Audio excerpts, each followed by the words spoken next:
Good evening, I'm Jessica Lee. Welcome to Dison 2. A housewife was charged in the Klang's Session Court for 2 counts of trafficking 2 newborn babies.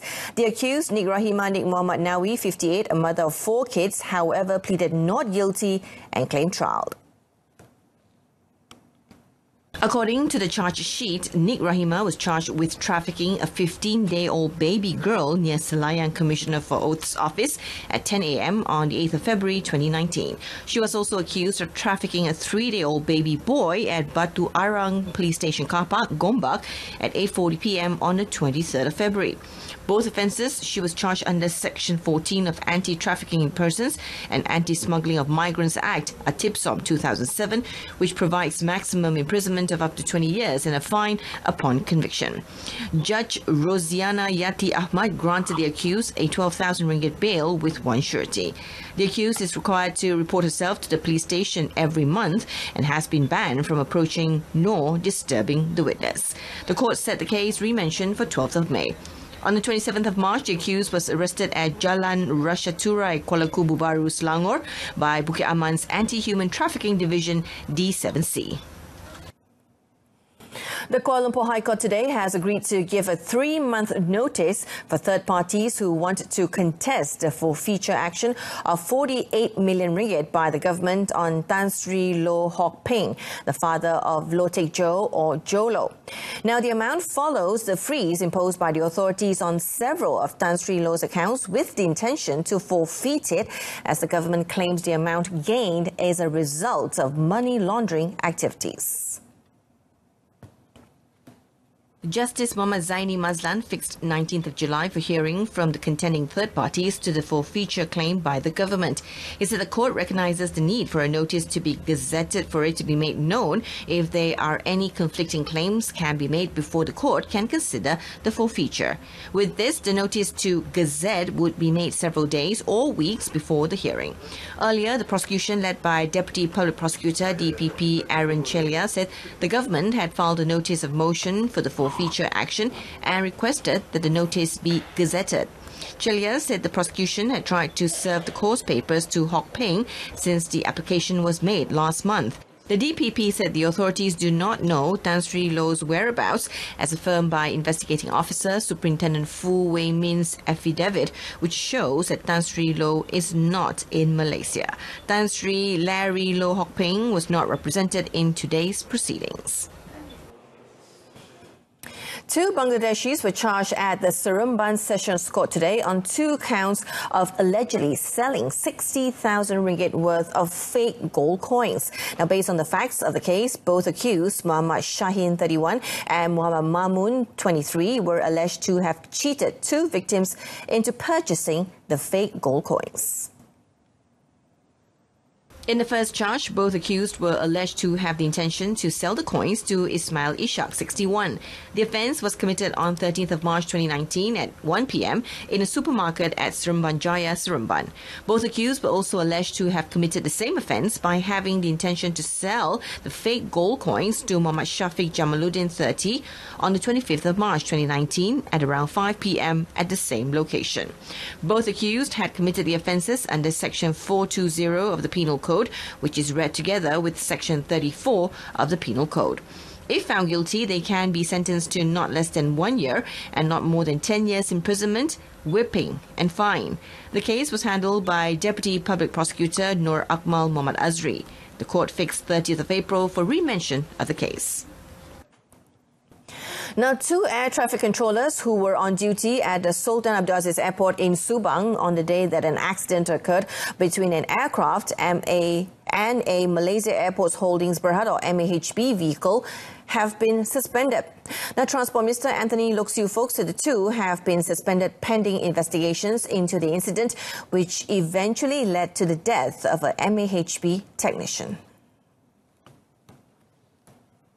Loke did not indicate how long the 2 air traffic controllers would be suspended. He also said early investigations revealed that prior to the accident, the duty air traffic controller had recorded in the tower logbook that maintenance works on the runway had been completed and all vehicles had left the runway, despite there being 2 other vehicles still on the runway doing painting works.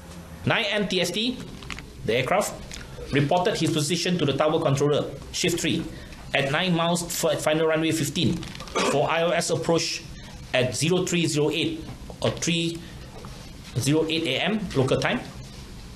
After looking out on the runway to check on any abnormal activities or unusual lighting to indicate vehicles present on the runway, clearance for landing was given to 9M TST after the controller Shift 3 satisfied that the runway was clear for the aircraft to make a landing. The minister said this when releasing the preliminary aircraft accident report into the incident involving the vehicle and a BD100 1A01 Challenger with the registration number 9MTST in Putrajaya. A total of 79 out of 102 students from Sekolah Tuanku Abdul Rahman in Ipoh who showed signs of influenza A or H1N1 have been discharged to be quarantined at home. The remaining 22 students will, however, continue to be put in isolation at the school's hostel. State Environment Committee Chairman Dr. Abdul Aziz Bari said that the H1N1 case is the second since 2017, which also involved a boarding school in Ipoh, Perak. Tahapnya masih tahap terkawal dan tidak membimbangkan, dan saya rasa pihak-pihak di luar sana, terutama daripada segi pelancong dan sebagainya, tidak perlu bimbang oleh kerana keadaan terkawal dan ini bukan suatu wabak yang kira teruk ataupun dahsyat. Cuma untuk pihak sekolah ataupun keadaan sekolah SBP ataupun asrama penuh seperti ini, memang kita perlu berjaga-jaga dan sekolah ada kemudahan untuk menangani masalah ini. Dr. Abdul Aziz said this after visiting students affected with the H1N1 virus at Sekolah Tuanku Abdul Rahman today. The exact cause of the infection is still unknown, as some of the students had participated in off-school activities. So far, the incident has not affected the learning lessons in Perak. 14 non-governmental organizations, NGOs, have handed over memoranda to the Communications and Multimedia Ministry to take action against those who disturb the peace and harmony in this country by posting insulting messages on social media. Now, this followed many recent incidents involving several individuals who posted messages insulting the royal institution, religion, Prophet Muhammad, Malaysian leaders by anonymous internet users using fake accounts. Ikatan Rakyat Insan Muslim Malaysia IRIMM President and Martabat Jalinan Muhibah Malaysia MJMM President Abdul Rani Kulub Abdullah said the memoranda were meant for swift action from KKMM to block the irresponsible culprits' accounts and take legal action against them once they have been identified. Ada pula akaun fake pula. Akaun fake ni yang jadi mengirukan. Dia taruh gambar muka kita. Tapi bukan kita yang buat akaun itu, tapi dia gunakan data ini, dia buat benda-benda yang boleh mendatangkan orang yang di fake itu, yang dari orang yang letak kat page tu, dia ingat dia punya, boleh menjadikan salah faham dan akan jadi satu ancaman kepada individu yang terkena tu. Ini kami minta supaya pihak multimedia ni supaya cepat-cepat pantau benda ni, buang ataupun sekat tu lah penggunaan. Now, Malacca has identified 20 accident hotspots and identified the cause of accidents in the areas. State Transport Works and Public Amenities Committee Chairman Dato' Muhammad Sofi Abdul Wahab said the reasons are the physical structure of the buildings and also the attitude of the drivers. Jadi bila kita dah kenal pasti kemalangan ini mungkin disebabkan oleh fizikal jalan yang rosak. Sebabkan jalan berlubang atau tak ada traffic light dan sebagainya, fizikal. Jadi kalau sebab fizikal itu kita kena perbaiki sebab dengan membaiki jalan lah. Sama ada letak traffic light ke atau baiki jalan atau luaskan jalan, lebarkan jalan. Tapi kemalangan ini juga bukan semata-mata disebabkan oleh fizikal jalan, tetapi disebabkan oleh sikap, attitude. The state government is taking the initiative to re-establish the Road Safety Council, MKJR, to raise public awareness to overcome the problem of drivers who are not concerned with the safety of themselves while driving. Discussions are underway and is expected to be finalized soon. Dato' Muhammad Sofi said this during a Ramadan Eid program held in Alur Gajah, Malacca. Now, this is an important announcement. Store 48 hours worth of water supply. Now, this is the advice Pengurusan Air Selangor has for the over 620,000 households in Klang Valley who will be facing the biggest water cut in the state's history. Now, the taps are expected to run dry for 86 hours beginning 24th of April. Consumers are advised to store 2 days' worth of water supply during this period. Air Selangor Chief Executive Officer Suhaimi Kamaruzaman today said although the water disruption is expected to last for 86 hours, they expect water supply to resume to 50% of the affected areas within 24 hours of repair works being done.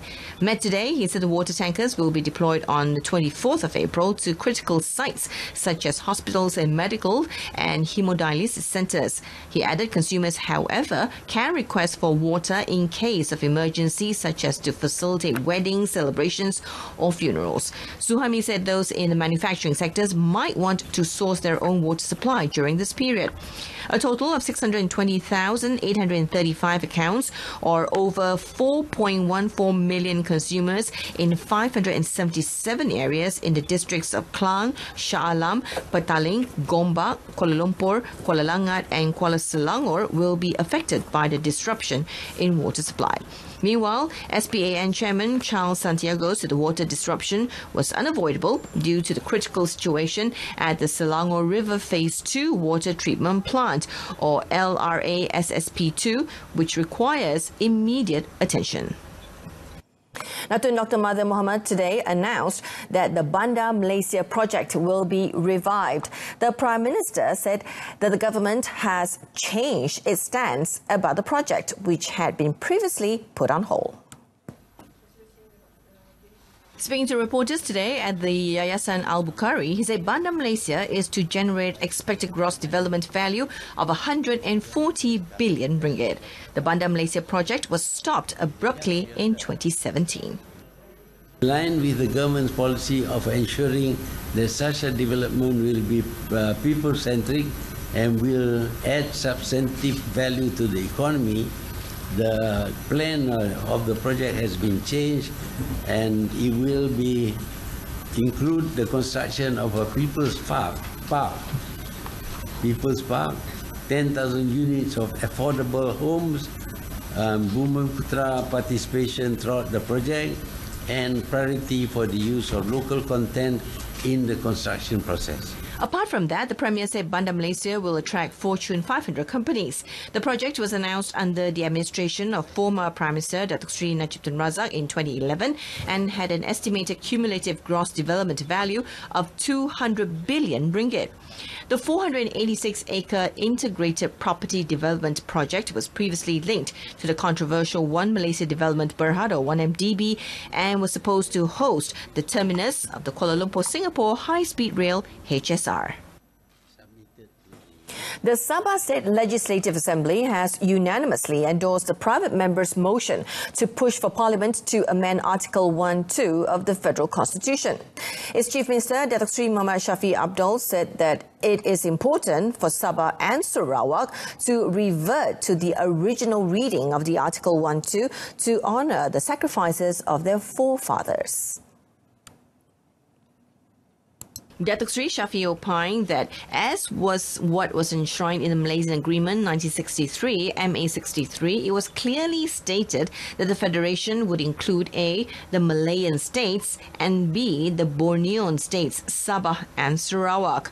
He pointed out that MA63 was an international agreement as compared to the 1976 amendment, which was merely passed in Parliament. The private motion was tabled by Karanaan Assemblyman Datuk Seri Masidi Manjun before State Assembly Speaker Datuk Seri Syed Abbas Syed Ali around 9:45 p.m. last night. It then received unanimous support from the August House 30 minutes later. The amendment to Article 1 subsection 2 would restore Sabah and Sarawak's position as equal partners as what it was before the 1976 amendment. However, the bill could not proceed in Parliament when it failed to acquire a 2/3 vote during the bill's second reading on the 9th of April. Lembaga Tabung Haji or TH hopes the Saudi Arabia government would consider increasing the quota of Malaysian pilgrims to carry out their Hajj pilgrimage this year. Its Group Managing Director and Chief Executive Officer, Datuk Sri Zukri Samad, said the increase of the Hajj quota will reduce the waiting period for the pilgrims. Kota kita masih lagi pada tahap yang sama sejak tahun 2017, iaitu 30,200 ya. Walau bagaimanapun saban tahun ya kita meminta jasa baik daripada Kerajaan Arab Saudi untuk berikan kita kuota tambahannya. Jadi untuk tahun ni Yang Amat Bermenteri YB Datuk Seri Mujahid telah pun berlepas ke Arab Saudi, berbincang dengan Kerajaan Arab Saudi untuk meminta kuota yang lebih daripada Arab Saudi. Dan kita mengharapkan berita baik akan datang secepat mungkinlah. He said this after appearing as a guest in the Selamat Pagi Malaysia show at Angkasa Puri, Kuala Lumpur. Datuk Sri Zukri further noted that at the moment, TH has received around 113,000 appeal letters from pilgrims. However, importance were given to senior citizens and those who registered much earlier.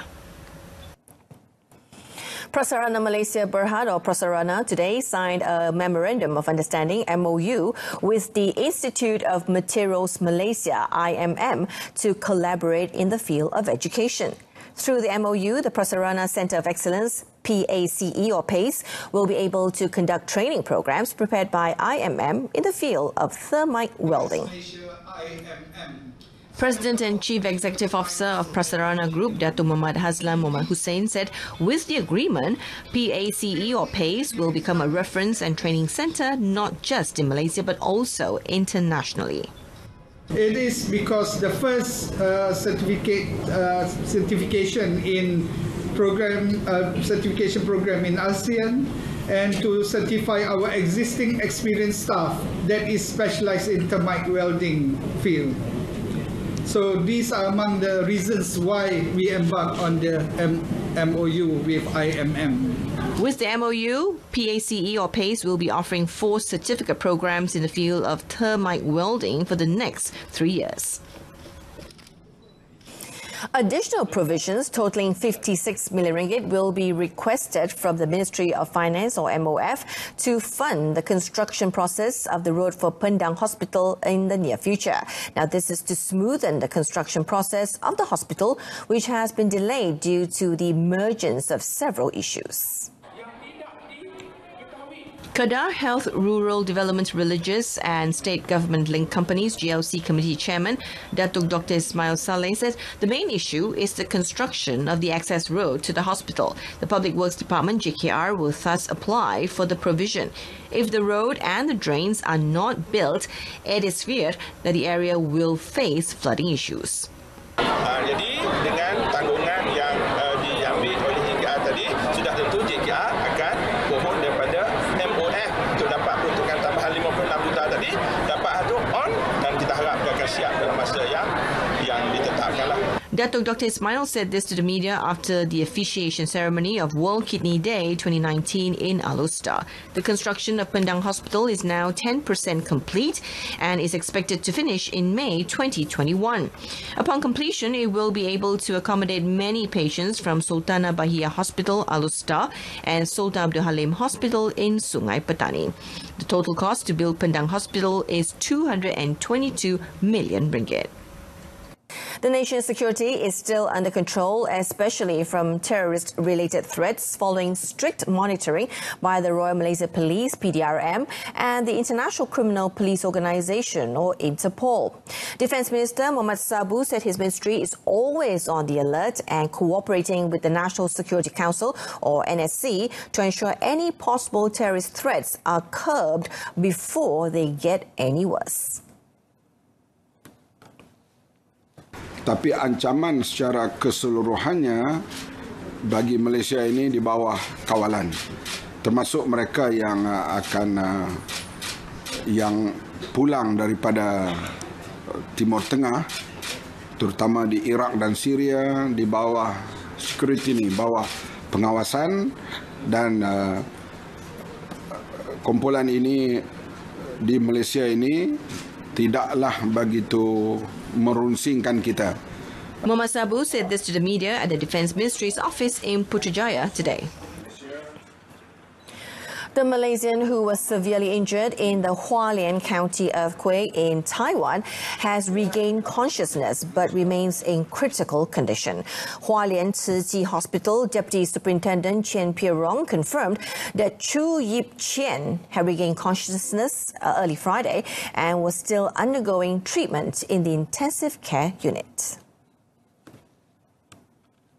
Chu, 40, sustained injuries when he was hit by falling rocks during the magnitude 6.1 earthquake on Thursday. Chen reportedly told a media conference in Taiwan that Chu had suffered a collapsed lung, rib fracture and blood accumulation in the pleural cavity, the space between the visceral and parietal pleural of the lung. Chu was at the Taroko National Park in Hualien, about 160 kilometers to the south of Taipei, when the county was shaken by a strong earthquake. Officers from the Malaysian Representative Office in Taipei also visited Chu. The earthquake shook buildings and temporarily halted subway services in the capital Taipei. 17 people were injured. The quake struck at about 1 p.m. in eastern Hualien at a depth of about 19 kilometers. A Weather Bureau official said it is the largest quake to hit the island so far this year. And that's it from us. In our top story, Prime Minister announces revival of Bandar Malaysia project. Join us again at 12:30 tomorrow afternoon. I'm Jessica Lee. Thank you for watching.